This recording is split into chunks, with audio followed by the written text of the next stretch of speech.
नमस्कार मित्रांनो. इतिहास साक्षीदार आहे. प्रेम आणि भविष्यामध्ये स्त्रीने जर भविष्य निवडले आहे. जेव्हा कोणी महिला तिची बेंबी परपुरुषाला दाखवते तेव्हा ती स्त्री परपुरुषाबरोबर शारीरिक संबंध बनवू इच्छित असते. नशीबवाल्यांनाच मिळतं खरं प्रेम. नाहीतर आजकाल प्रेमाच्या नावाखाली फक्त टाईमपास केला जातो. सायकोलॉजीनुसार ज्या महिलेचा खालचा ओठ मोठा असतो अशी स्त्री प्रेमाच्या जाळ्यात लवकर अडकते. अंघोळीनंतर पण स्त्रीच्या शरीरातून वास येत असेल तर ती चरित्रहीन स्त्री म्हणून म्हणू शकता. ज्या स्त्रीचे डोळे भोरे रंगाचे असतात अशी स्त्री आशिक मजनूची असते. जी स्त्री अंधाराला घाबरते अशी स्त्री पुरुषाला लवकर श्रीमंत बनवतात.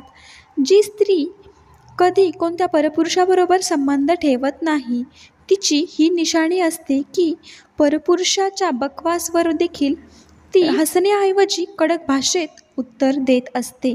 मित्रांनो, व्हिडिओ आवडला असेल तर नक्कीच लाईक, शेअर आणि सबस्क्राईब करा. असेच नवनवीन व्हिडिओ आपल्या चॅनलवरती तुम्हाला ऐकायला मिळतील. आपला चॅनल नवीन आहे तर तुम्ही सपोर्ट कराल अशी आशा करते. धन्यवाद.